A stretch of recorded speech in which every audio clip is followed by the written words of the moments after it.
अस्सलाम वालेकुम dear students, क्या हाल चाल है जी। कैसे हैं आप सब लोग। Welcome to the base academy. बच्चों आज हम second chapter first year physics का जो सेकंड चैप्टर है वेक्टर्स एंड इक्विलिब्रियम उसको डिस्कस करने जा रहे हैं। कंप्लीट चैप्टर को हम देखेंगे कि उसमें एनालिटिकल क्वेश्चन किस तरह से बनते हैं, short questions, MCQs, long question, numerical, पूरे चैप्टर को हम डिस्कस करने जा रहे हैं। जैसा कि हमने इससे पहले चैप्टर नंबर 1 के ऊपर वीडियो बनाई है, उस वीडियो का लिंक भी डिस्क्रिप्शन में मौजूद है। और चैप्टर नंबर 1 में मैंने कुछ एमसीक्यूज आपको कहा था कि मैं कुछ एनालिटिकल एमसीक्यूज की फाइल आपके साथ शेयर करूंगा, तो उसका लिंक वहां पर नहीं था, मिस हो गया था। तो अब इस वीडियो के डिस्क्रिप्शन में चैप्टर नंबर 2 और चैप्टर नंबर 1 दोनों के जो एनालिटिकल एमसीक्यूज है कुछ हम यहाँ पे डिस्कस करेंगे लेक्चर के अंदर, और कुछ बाकी जो हैं चूँकि वो ज़्यादा हैं तो सारे डिस्कस नहीं हो सकते, तो कुछ मैंने वो फाइल में डाल के उसका लिंक डिस्क्रिप्शन में डाल दिया है। तो बच्चों डिस्क्रिप्शन लाजमी देखिएगा, उसमें फर्स्ट ईयर के जितने भी वीडियो लेक्चर्स हैं कंप्लीट बुक के, उसका लिंक भी दिया हुआ है, नोट्स का लिंक भी आपको मिल जाएगा। और इससे पहले जो हमारा पहला चैप्टर हमने डिस्कस किया था उसका लिंक भी यहाँ नीचे दिया हुआ है। तो बच्चों हम 3 चीज़ें इसमें डिस्कस करेंगे कि किस तरह से एनालिटिकल और conceptual short question, MCQs, long question, numerical example वगैरह बनते हैं। उन सब की डिटेल क्वेश्चन वाइज मैं आपके साथ डिस्कस करने जा रहा हूं। तो आपका टाइम ज़ाया किए बगैर चलते हैं कंप्यूटर स्क्रीन पर, जहां पर हमने ये सब कुछ डिस्कस करना है। और वीडियो पसंद आए तो अपने दोस्तों के साथ ज़रूर शेयर कीजिएगा और चैनल को भी सब्सक्राइब कर लें। तो चलिए जी चलते हैं कंप्यूटर स्क्रीन की तरफ। अस्सलाम वालेकुम जी, क्या हाल चाल है, कैसे हैं आप जी। बच्चों तो अब हम आ चुके हैं अपनी कंप्यूटर स्क्रीन के ऊपर और डिस्कस करने जा रहे हैं जी हम क्वेश्चंस। तो मैं आपको शुरू में बता दूं कि ये जो चैप्टर नंबर 2 है इसमें से हमें टोटल 4 शॉर्ट क्वेश्चंस आने हैं, ठीक है। अब इसमें ये पॉसिबिलिटी होती है कि 2 एक्सरसाइज में से आ जाएंगे और 2 जो है वो चैप्टर के अंदर से एक्स्ट्रा शॉर्ट क्वेश्चन। तो एक्सरसाइज वाले तो ज़ाहिर बात है एज इट इज़ वही होते हैं। हम यहाँ पर फोकस करेंगे कि चैप्टर के अंदर से किस तरह से एमसीक्यूज़ बनते हैं, एनालिटिकल, कंसेप्चुअल, किस तरह से एनालिटिकल और कंसेप्चुअल शॉर्ट क्वेश्चन बनते हैं। उसके साथ साथ न्यूमेरिकल्स और हम लॉन्ग क्वेश्चंस को भी डिस्कस करते हैं। तो स्टार्ट हम कर रहे हैं जी। सबसे पहले हमारे पास यहाँ पर एक क्वेश्चन आता होता है, find a unit vector in the direction of. यहाँ पर आपको कोई भी वेक्टर दे दिया जाएगा। फॉर एग्जाम्पल आपको एक वेक्टर दे दिया जाए 4i + 3j। अच्छा, मुख्तलिफ स्टेटमेंट्स आती हैं। कभी तो कहा जाता है सिंपल कि भाई यूनिट वेक्टर फाइंड करें इस वेक्टर का, कभी कहा जाता है कि इस वेक्टर की डायरेक्शन में एक यूनिट वेक्टर निकालें। तो कोई भी वेक्टर आपको दे दिया जाए, ये बहुत रिपीट होता है क्वेश्चन, पिछले सालों में हुआ है, पिछले जो एग्ज़ाम हुए हैं हमारे बोर्ड के। तो ये इस तरह से कोई भी आपको वेक्टर, मैंने तो एक एग्जाम्पल के तौर पर ले लिया ना, कोई भी वेक्टर दिया जा सकता है और कहा जाए कि भाई आप यूनिट वेक्टर निकालें। तो आपको पता है कि यूनिट वेक्टर जो है वो हमारे पास ओरिजिनल वेक्टर ओवर वेक्टर का मैग्नीट्यूड।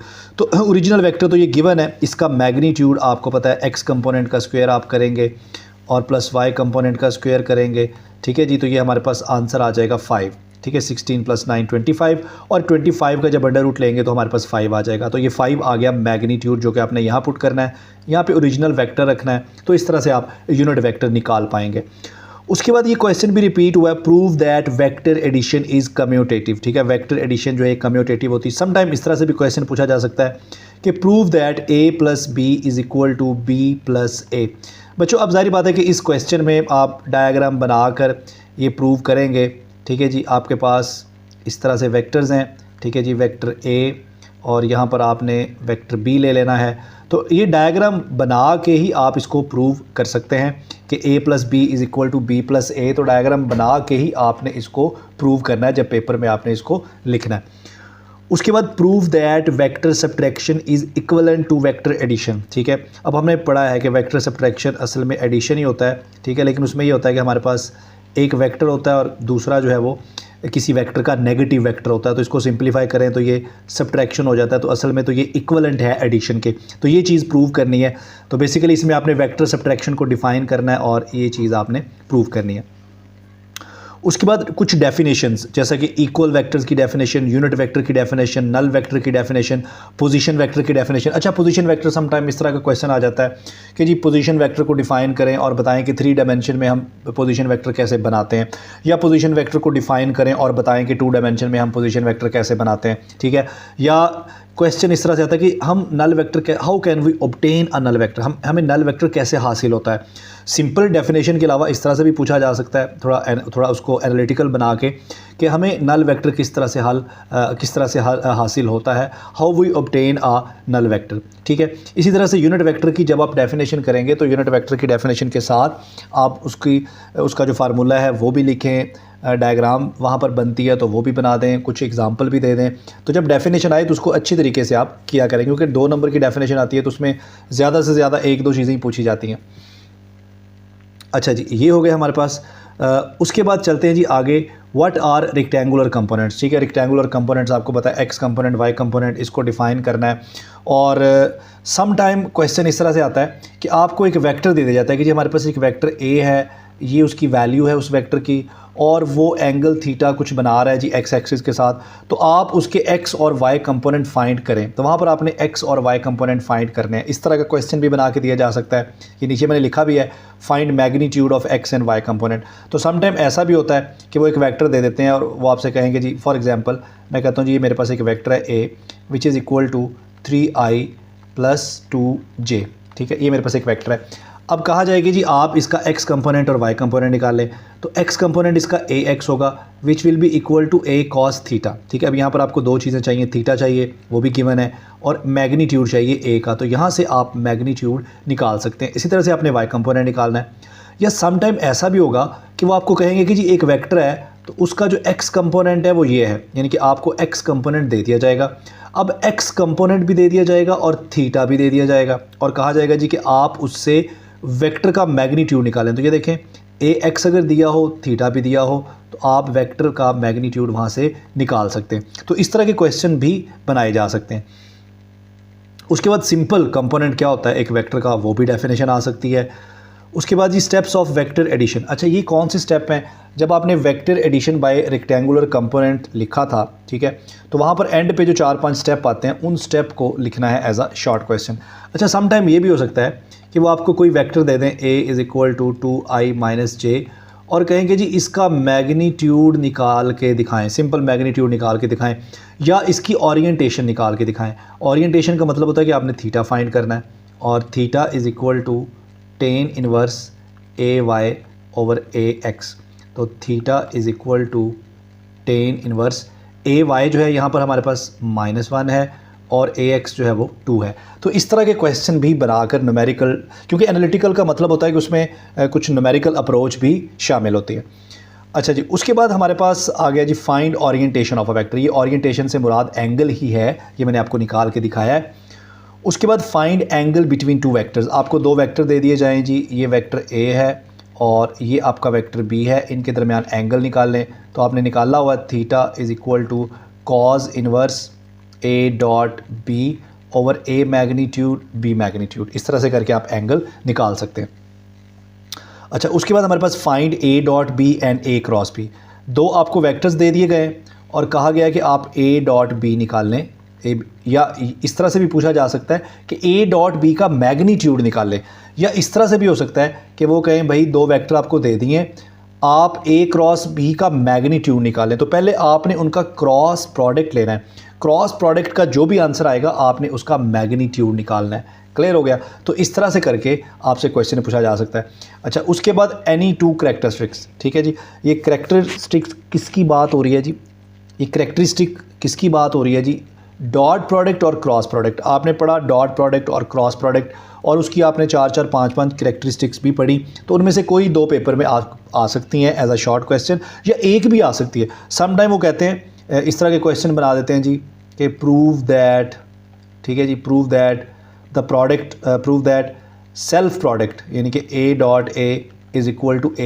ठीक है जी, prove that self product = the square of the magnitude of the vector. ठीक है, इस तरह के क्वेश्चन बना के, या prove that product of 2 perpendicular, dot product of 2 perpendicular vector is 0, या prove that cross product of 2 parallel and anti parallel vector is 0। ठीक है, तो इस तरह के क्वेश्चन, वो जो करैक्टरिस्टिक्स आपने पढ़ी हैं उनमें से इस तरह के शॉर्ट क्वेश्चन बनाकर दिए जा सकते हैं। ठीक है जी, तो हर तरह से मैं आपको गाइड कर रहा हूँ कि किस किस तरह के क्वेश्चन बन सकते हैं। उसके बाद prove that vector product is commutative और नॉट। ठीक है, यानी कि इस तरह का क्वेश्चन आएगा कि प्रूव दैट a.b = b.a। ये सबसे पहली करैक्टरिस्टिक है डॉट प्रोडक्ट की। और इस तरह का भी क्वेश्चन आ सकता है कि prove that a×b is not equal to B cross A, या इस तरह का क्वेश्चन आ सकता है कि prove that A cross B is equal to minus B cross A. ठीक है, तो इस तरह के क्वेश्चन आपसे पूछे जा सकते हैं। तो ये जो A cross B is equal to minus B cross A है, ये पहली करेक्टरिस्टिक है किसकी है, ये पहली करेक्टरिस्टिक है क्रॉस प्रोडक्ट की। ठीक है, तो इस तरह के शॉर्ट क्वेश्चन बनाए जा सकते हैं। उसके बाद कंडीशंस ऑफ इक्विलिब्रियम, अगर फर्स्ट कंडीशन आती है तो उसमें ये पूछा जा सकता है कि जी बताएं कि प्रिंसिपल ऑफ इक्विलिब्रियम क्या है, या principle of equilibrium of forces क्या है। और बाज़ वक़्त इस तरह का क्वेश्चन भी आ जाता है कि if we have first condition of equilibrium, if we have first condition, अगर हमारे पास पहली कंडीशन है, then why we need second condition of equilibrium. तो हमें दूसरी एक कंडीशन की क्यों ज़रूरत है। तो यहाँ पर आप ये रेफरेंस दे सकते हैं कि पहली कंडीशन अगर फुलफ़िल हो भी रही है तो फिर भी ऑब्जेक्ट जो है वो रोटेट कर सकता है, उसमें टॉर्क पैदा हो सकता है, इसलिए नेट टॉर्क ज़ीरो होना भी ज़रूरी है। और ये कौन सी कंडीशन आती है, ये सेकंड कंडीशन में आता है। अच्छा, इस तरह से ये भी आ सकता है क्वेश्चन कि what is consequence of first condition of equilibrium. ठीक है, तो फर्स्ट कंडीशन ऑफ इक्विलिब्रियम में हम देखते हैं कि लीनियर एक्सेलरेशन जो है हमारा वो क्या होता है, ज़ीरो होता है। जब लीनियर एक्सेलरेशन ज़ीरो है तो इसका मतलब है कि बॉडी जो है वो इक्विलिब्रियम में है। ठीक है, अगर वो स्टैटिक इक्विलिब्रियम में है तो वो रेस्ट में है, और अगर वो डायनामिक इक्विलिब्रियम में है तो फिर वो मूव कर रही है विद यूनिफॉर्म लीनियर वेलोसिटी। ठीक है, इसी तरह से ये भी पूछा जा सकता है कि what is consequence of second condition of equilibrium. तो सेकंड कंडीशन ऑफ इक्विलिब्रियम में हमने पढ़ा कि एंगुलर हमारा जो एक्सेलरेशन है वो ज़ीरो हो जाता है, तो हम कह सकते हैं कि बॉडी जो है वो रोटेशनल इक्विलिब्रियम में है। ठीक है, फर्स्ट कंडीशन का क्या कॉन्सिक्वेंस है कि बॉडी जो है वो लीनियर इक्विलिब्रियम में है, और दूसरे का क्या है कि बॉडी जो है वो रोटेशनल इक्विलिब्रियम में है। ठीक है, उसके बाद हमारे पास आता है जी what is moment arm and how it effects torque. Moment arm क्या है और ये टॉर्क को कैसे इफेक्ट करता है। आपको पता है अगर मोमेंट आर्म ज़ीरो हो जाए तो टॉर्क भी ज़ीरो हो जाता है। उसके बाद what is complete condition of equilibrium. ठीक है जी, कंप्लीट कंडीशन में आपने दोनों कंडीशंस लिखनी है, यानी कि आपने इसमें लिखना है कि summation F is equal to zero और summation T is equal to tau is equal to zero, यानी कि नेट फोर्सेस का ज़ीरो होना भी ज़रूरी है और नेट टॉर्क्स का ज़ीरो होना भी ज़रूरी है। उसके बाद ना न्यूमेरिकल नंबर 14 है, आपकी जो एक्सरसाइज है ना उसका न्यूमेरिकल नंबर 14 है। ये न्यूमेरिकल ऐसे लिखा होगा 2.14, ये न्यूमेरिकल शॉर्ट क्वेश्चन बनाकर दिया जा सकता है। पहले भी शायद मैंने देखा है किसी पेपर में आया हुआ है, तो इसको शॉर्ट क्वेश्चन बना के दिया जा सकता है, इस पर भी नज़र रखिएगा। उसके बाद अगर लॉन्ग क्वेश्चंस की बात की जाए तो इसमें जो मोस्ट रिपीटेड लॉन्ग क्वेश्चन है, एक तो vector addition by rectangular components. ठीक है, इसको आपने जहाँ पर स्टेप ख़त्म होते हैं वहाँ तक लिखना होता है। उसके बाद प्रोडक्ट ऑफ वेक्टर में स्केलर प्रोडक्ट है और वेक्टर प्रोडक्ट है। ठीक है जी, एक आएगा पेपर में और कहा जाएगा कि इसकी करैक्टरिस्टिक्स भी लिखें। सम टाइम कहा जाता है कि 4 करैक्टरिस्टिक्स लिखें, या सम टाइम इसकी करैक्टरिस्टिक्स लिखें। ठीक है, इसकी स्टेटमेंट बदल बदल की दी जा सकती है। ज़रा गौर से आपने पढ़ना है स्टेटमेंट को कि जो चीज़ स्टेटमेंट में पूछी गई है आपने वही आंसर करना है। ठीक है, इसी तरह से रेजोल्यूशन ऑफ वेक्टर, ये बिल्कुल शुरू में स्टार्ट में टॉपिक है, ये बहुत रिपीटेड तो नहीं है, कभी कभार ही आया है, कोई एक दो दफ़ा ही आया है, लेकिन इसको लॉन्ग बनाया जा सकता है। एक तो मशहूर लॉन्ग क्वेश्चन है ना जो कि अभी हमने डिस्कस किए हैं, वो सिर्फ 3 है, vector addition by rectangular components, scalar product और वेक्टर प्रोडक्ट। लेकिन उसके अलावा जो इतने मशहूर लॉन्ग नहीं है लेकिन उनको लॉन्ग बनाया जा सकता है, उसमें एक रेजोल्यूशन ऑफ वेक्टर और दूसरा टॉर्क अपॉन रिजिड बॉडी। ठीक है, उसमें ज़ाहिर बात है टॉर्क वाला पूरा जो टॉपिक है आपने उसको एक्सप्लेन करना है। ठीक हो गया। अच्छा, उसके बाद अगर न्यूमेरिकल्स की बात की जाए तो एक्सरसाइज वाले न्यूमेरिकल तो आपने ज़ाहिर बात करने ही करने हैं, लेकिन कुछ एग्जांपल्स को भी आप ज़रूर देखिएगा। मैंने कुछ मेंशन किए हैं 2.3, 2.4, 2.5, 2.6 एंड 2.7, इन एग्जांपल को भी आप लाजमी देख लीजिएगा। अच्छा जी, उसके बाद बारी आ जाती है जी MCQs की। ठीक है, तो MCQs अब हम डिस्कस करते हैं, मोस्ट इंपॉर्टेंट MCQs या मोस्ट रिपीटेड MCQs या जो एनालिटिकल MCQs बनाए जा सकते हैं वो हम डिस्कस करते हैं। और जैसे मैंने पिछला जो हमारा चैप्टर 1 था उसकी भी फ़ाइल रह गई थी, तो इन दोनों की फ़ाइल मैं इकट्ठी ही वहाँ पर अपलोड कर दूंगा। तो चलिए अब MCQs को डिस्कस करते हैं। क्वेश्चन 8 है बच्चों, the position vector are in XZ plane. ठीक है बच्चों, पोजीशन वेक्टर जो होता है, ठीक है, अगर हम 3 डायमेंशन में लिखें तो ये होता है X component plus Y component plus Z component. बच्चों X कंपोनेंट के साथ I यूनिट वेक्टर, Y के साथ J और Z के साथ K। लेकिन अगर आप 3 डायमेंशन में नहीं हैं, आप 2 डायमेंशन में, फ़र्ज़ करें आप XY प्लेन में हैं या आप YZ प्लेन में हैं या आप एक्स जी प्लेन में हैं। अगर आप एक्स वाई प्लेन में हैं तो फिर आप पहले इन दोनों को यूज़ करेंगे। अगर आप वाई जी में हैं तो आप आखिरी दो को यूज़ करेंगे। अगर आप एक्स जी में हैं तो आप किस किस को यूज़ करेंगे, आप एक्स को और जी को। तो यहाँ पर देखें, यहाँ पर बात हो रही है एक्स जी प्लेन की, तो एक्स और जी कंपोनेंट ही सिर्फ इंक्लूड होंगे। तो ये वाला जो सी आंसर है हमारा, ये ठीक है। क्वेश्चन 9 है बच्चों, the minimum number of unequal forces. बच्चों अगर इक्वल फोर्सेज होना तो कम से कम कितनी फोर्सेज से आप रिजल्टेंट जीरो कर सकते हैं, सिर्फ दो। अगर आपके पास फोर्सेज हों, दोनों इक्वल हों, तो आप उनको अपोजिट कर दें तो उनका जो रिजल्टेंट है या सम है वो क्या हो जाएगा, जीरो हो जाएगा। लेकिन अगर फोर्सेज इक्वल नहीं है, अनइक्वल है, तो फिर कम से कम कितनी फोर्सेज को लेके आप आंसर को जीरो कर सकते हैं, तो वो है 3। आपको याद होगा कि हमने उनको बनाया था, अगर हम उनको इस तरह से ऐड करें कि वो एक ट्राइंगल की साइड्स बन रहे हों, तो इनका जो रिजल्टेंट होगा that will be a plus b plus c which will be equal to 0।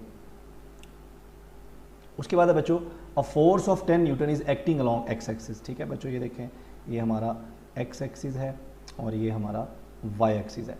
बच्चों फोर्स अलॉन्ग एक्स एक्सिस है, अगर फोर्स अलॉन्ग एक्स एक्सिस है, ये देखें ये फोर्स है हमारी, ठीक है। अगर फोर्स अलॉन्ग एक्स एक्सिस है तो बच्चों इसका कोई वाई कंपोनेंट नहीं होगा, और अगर फोर्स अलॉन्ग वाई एक्सिस होगी तो इसका कोई एक्स कंपोनेंट नहीं होगा, क्योंकि वो है ही अलॉन्ग वाई एक्सिस, तो फिर उसका एक्स कंपोनेंट तो नहीं होगा।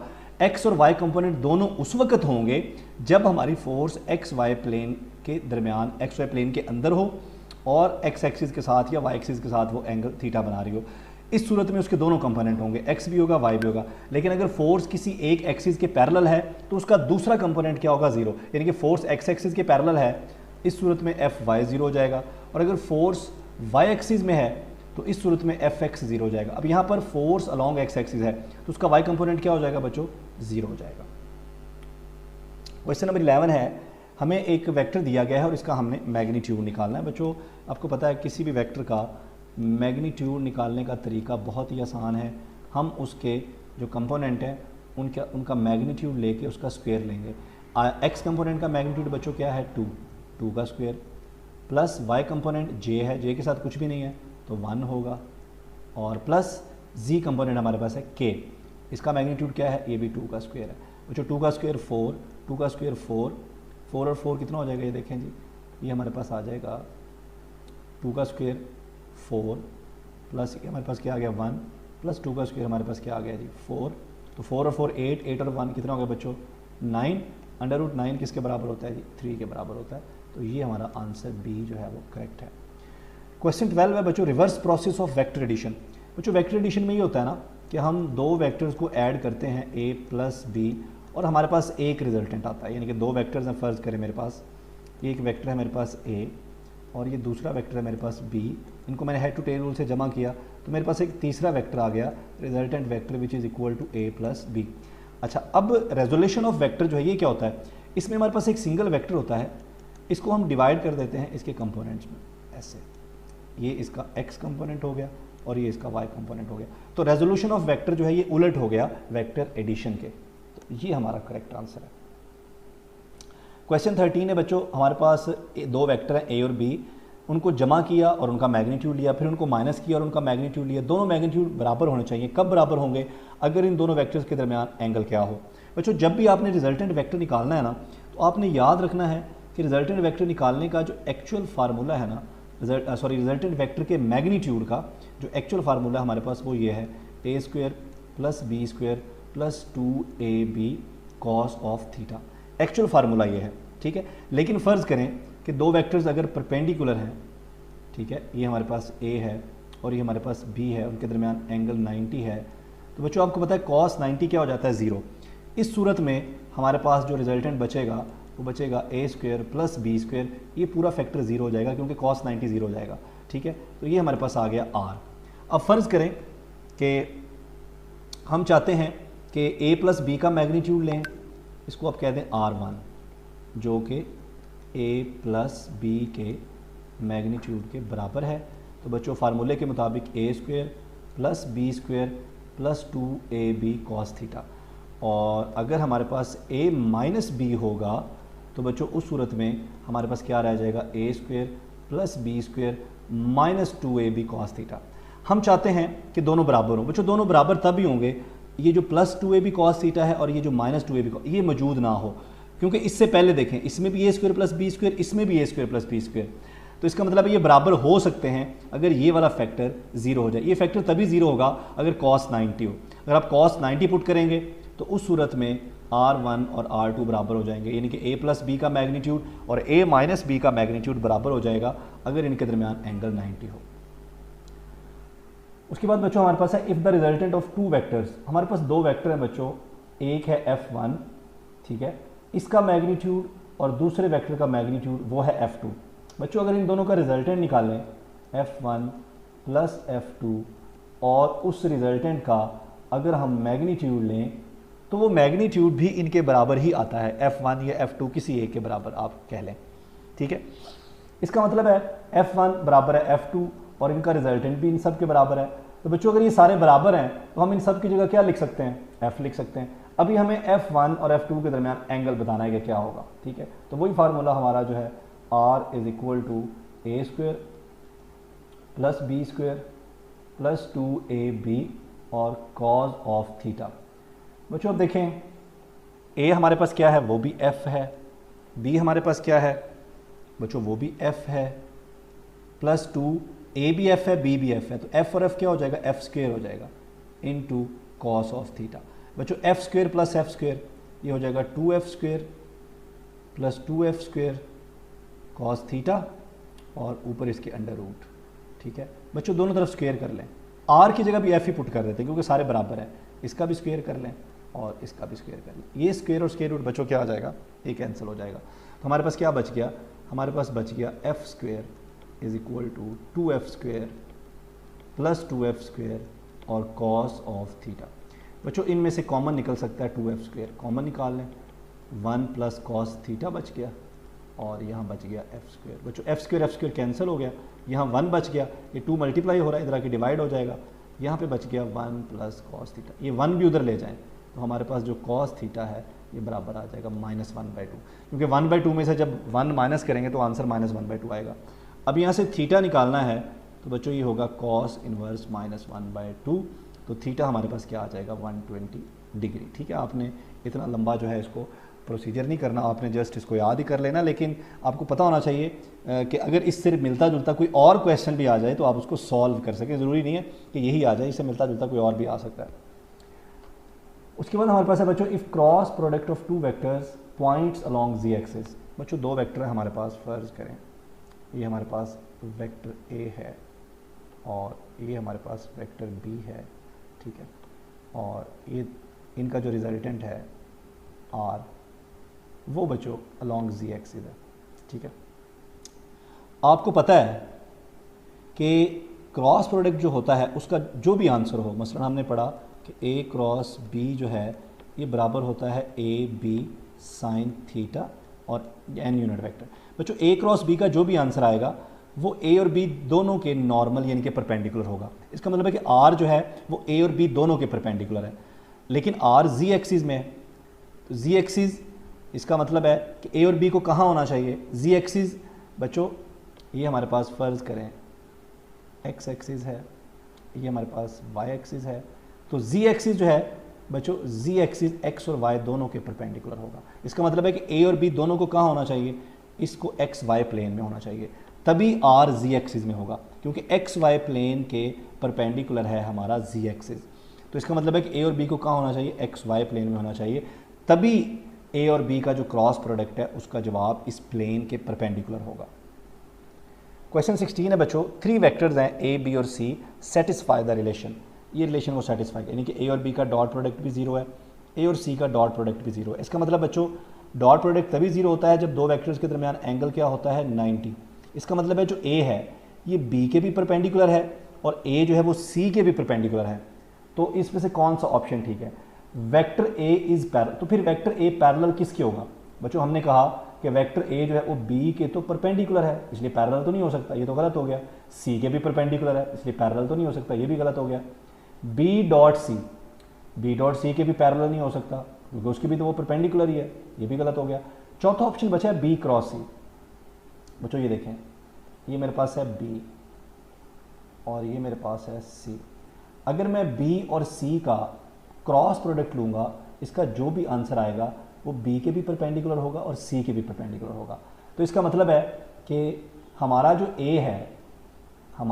ए है वो बी क्रॉस सी के पैरेलल है। बी क्रॉस सी के पैरेलल होने का मतलब है कि बी के भी परपेंडिकुलर और सी के भी परपेंडिकुलर, और यही तो हम चाहते हैं कि बी के भी परपेंडिकुलर और सी के भी परपेंडिकुलर। ये तभी मुमकिन है अगर हम बी क्रॉस सी के क्या हो जाएं, पैरेलल हो जाएं। ठीक है, तो option D is correct. Next बच्चों हमारे पास क्वेश्चन है, the magnitude of cross product and dot product are equal. बच्चों क्रॉस प्रोडक्ट का जो मैग्नीट्यूड होता है वो होता है ए बी कॉस थीटा, और क्रॉस प्रोडक्ट का जो मैग्नीट्यूड होता है वो होता है ए बी साइन थीटा। अब ए बी तो दायरे बता इक्वल ही हैं, ठीक है, साइन थीटा और कॉस थीटा ही बच गए। तो साइन थीटा और कॉस थीटा इक्वल कब होंगे, जब थीटा आपको पता है क्या होगा 45। तो हमारा करेक्ट ऑप्शन क्या है बच्चों 45। नेक्स्ट है बच्चों, इसको सॉल्व करें। देखें आई डॉट जे क्रॉस के, ठीक है बच्चों, जे क्रॉस के अगर आप लेते हैं, वो याद होगा आपको, यूं करके हमने बनाया था, ये हमारा जे है, ये हमारा के है और ये हमारा आई है। बच्चों जे क्रॉस के लेंगे तो हमारे पास क्या आएगा, आई आएगा। इसका मतलब है कि जो जे क्रॉस के है दैट इज इक्वल टू आई। तो ये देखेंगे हमारे पास आ जाएगा आई डॉट जे क्रॉस के की जगह भी आई आ जाएगा। और बच्चों आई डॉट आई किसके बराबर होता है, 1 के बराबर होता है, क्योंकि एक यूनिट वेक्टर का उसी के साथ अगर डॉट प्रोडक्ट लेंगे तो आंसर क्या आएगा 1 आएगा। नेक्स्ट है बच्चों, if the line of action of a force passes through axis of rotation. फर्ज करें कि हमारे पास एक रिजिड बॉडी है, ठीक है बच्चों, और ये इसका एक्सिस ऑफ रोटेशन है, और हमारी जो फोर्स है वो भी एक्सिस ऑफ रोटेशन से ही पास हो रही है। बच्चों इस सूरत में अगर फोर्स एक्सिस ऑफ रोटेशन से पास हो रही है तो हमारा जो मोमेंट आर्म है वो क्या हो जाएगा 0। आपको पता है जो टार्क है वो बराबर होता है, टार्क का जो मैग्नीट्यूड है वो बराबर होता है मोमेंट आर्म और फोर्स के प्रोडक्ट के। अगर मोमेंट आर्म 0 हो जाएगा तो बच्चों टॉर्क भी क्या हो जाएगा 0 हो जाएगा। नेक्स्ट हमारे पास क्वेश्चन है, the counter part of force for rotational motion. बच्चों रोटेशनल मोशन में फोर्स का रोल कौन प्ले करता है, टॉर्क। वही काम टॉर्क करता है जो लीनियर मोशन में कौन करती है, फोर्स करती है।